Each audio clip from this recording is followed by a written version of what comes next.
Hola a todos y a todas, este es el ciclo Momento de la Escuela de Arquitectura de la UDLA. Hoy día estamos con Jan Rothuizen desde Netherlands, que nos acompaña. Welcome to Momento, Jan. Gracias, José. It's a pleasure to have you in Santiago de Chile and School of Architecture UDLA also. Let's start with the basis of your work, drawing. How did you start in these representation techniques? Yeah, it started. I was trained as a painter, but I felt not very happy when I was in the studio waiting for the things to happen. So I started to walk in the city, and in the beginning I didn't know yet how to recreate this experience into a work of art. So I took pictures, I made little notes, little drawings. So it was a very mixed way of getting all the influences together. And later it became, I brought all my influences or all my experiences into the drawing. Okay. And it was a slow process, I could say. Your drawings are like diagrams, true machines of representation. But also of narration. How does this way of visualizing ideas, concepts, stories, spaces and cities begin? Yeah, I think what you say that I think it's less of a diagram, I think it's much more a story. So what I try in my drawings is to recreate the experience that I felt. And I believe when it's a combination of words and images, it becomes a new language. Like when we read a regular map, we read it also not as what we see, but we understand it's a city that we're looking at roads, or we're looking at mountains. So for me it's very much more about storytelling than about information. Okay. I like the concept of atlas. Atlas is a collection, maps, different layers. What does a visual artist do in the field of cartography? Yeah, I think I was always trying to tell stories. I was always curious about maps, about the imaginary part of maps. So as a visual artist, I was always more in conflict with telling stories or showing images. And I feel that within this form, the soft atlas form, I bring these two together. So it's part drawing, it's part story. And it's the interaction between these two. The soft atlas? Yes. Okay.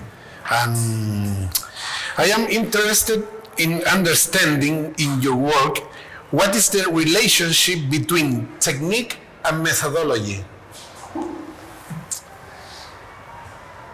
I don't understand. What is the difference for you? No, the technique is, I think, is the drawing, the representation process, and the methodology. You have a walk through the city, recording the. It's a different fields. Yeah. Yes. What is the relation in between these? Yeah, I think they're very strong connected, because like when people have about like 50,000 thoughts a day, like when everybody has a lot of thoughts all the time, like, and I think what I try to do with my field notes when I do this methodology, you could say, is to be aware of all these different things and to collect them. And I think the process of turning this, the technique to turn this into drawing, then I become more of a director. I think I have 50,000 thoughts, or I have a lot of information, but the technique is to make a selection. But this is a very intuitive practice. Yeah, intuitive process. Yeah, and it's not about that you count how many you have this or how many you have that, but then you become the director of your own perspective in a way. And how do you turn this into a story? How do you connect people how do you connect with people in your work? And this process is in evolution now? When you started, it's a different and now?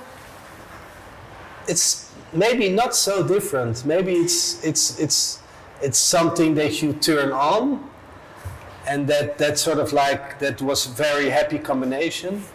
Because I wonder about this, and sometimes I think maybe my earlier drawings were a bit more spontaneous, a bit more free, and then maybe later on I became more aware of the process, and I tried to make it, to control it more. I don't know, but I cannot say that it becomes much better or worse, you know? Okay, good. In the fieldwork, do you relate it to sociology or anthropology, or do you have another reference? It's connected, you work with social science? Yeah, I do think so, because I try to understand the places that I visit on very different levels. So there is the level of observation, but there's also the level of what you think about a place or what you know about a place. So there's always, I feel like I need observation, but I also need to do the research. And the research is also about what kind of people live here, what kind of place is this, what is the material that combines the people, what is the situation of the country you're in. So I feel it's a very eclectic process. Okay.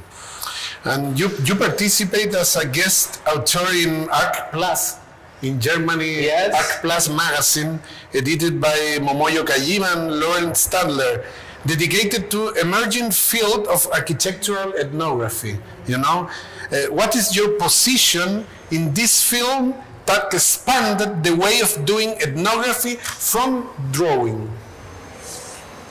I don't understand the question. No. What is you take a position with the architectural ethnography field, you know?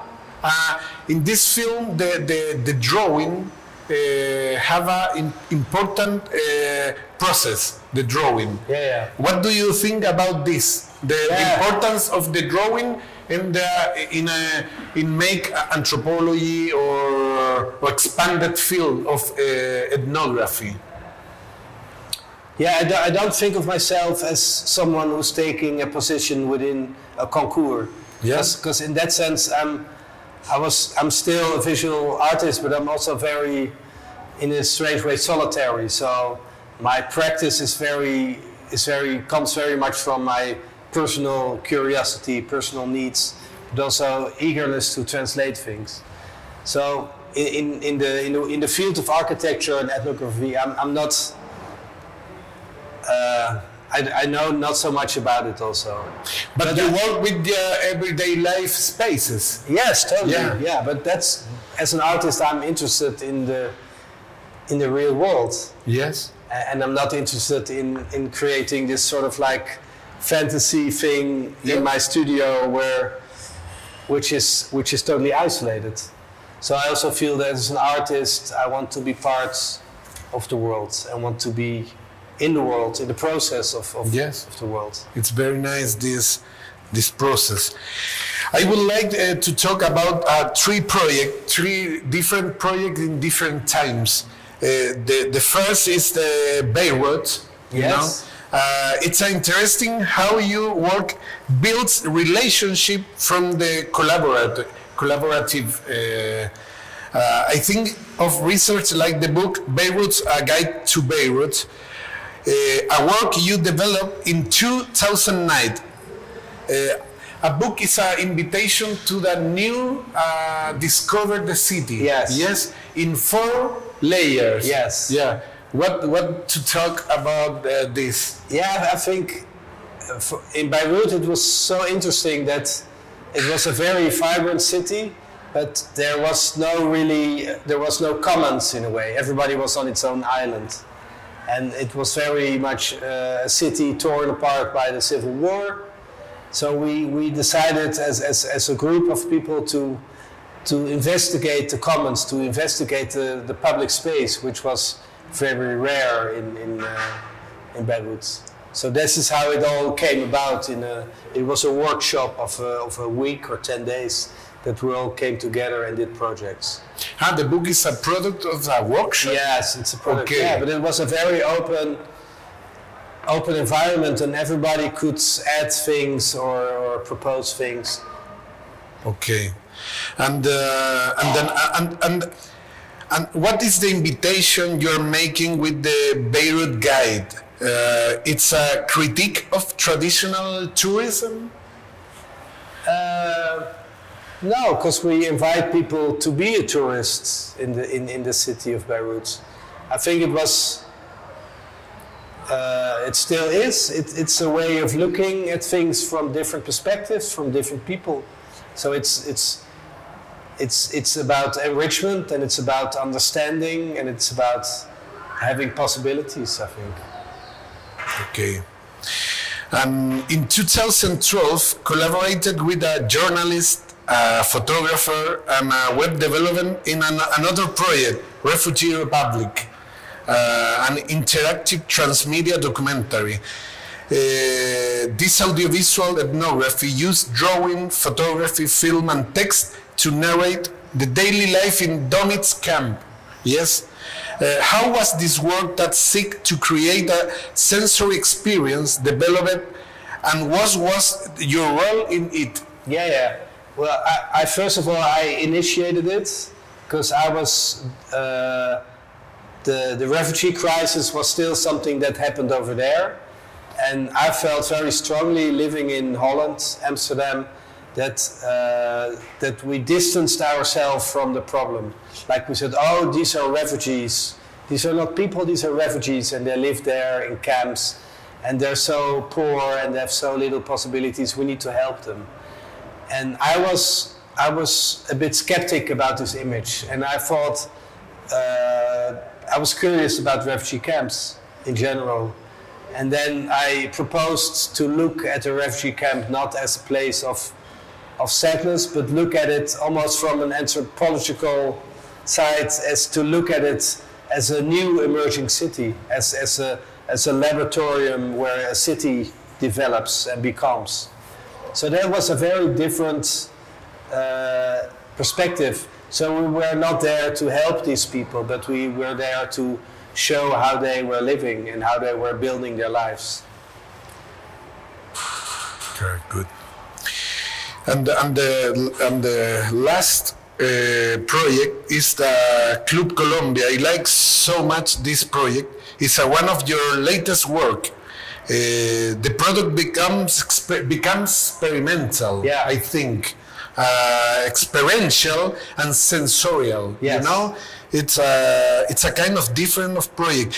You work with diagrams, but you also incorporate videos, photographs, sounds. I'm interested in the use to make of, for example, a drawing of a building facade. You use that projection not in a figurative way, yeah, but it's in a narrative way. What can you tell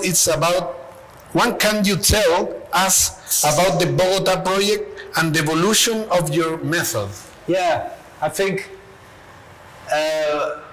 also came to a point within the drawings. It's a very set format. It became much more a format which is also very rich. But when I traveled in Colombia, I was smelling things, I was seeing colors. There were so many different levels of sensations, and I felt very much that I wanted to translate this experience again in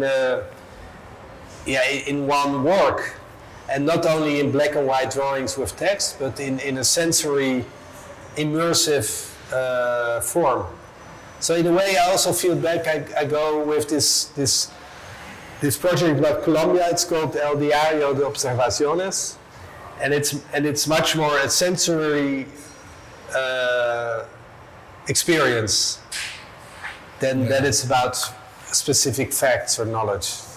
is too much interesting in this project. I see in the future. And for finish, what do you think about Santiago de Chile? What do you like of this city? I think it's a very, what I think so far is that it feels like a very old city. It almost feels like a European city to me. I like it very much. But I've only been there one day with you, and we walked around and we looked at places. So my first impression is that it's a very nice place to be. So it's also, it's a quite subtle place. It's not so harsh as, for example, the cities in Colombia are much more in your face. Yes. I feel this is much more, at ease in a way. Okay. Thank you, Jan. Thank you. Thank you for all. Gracias.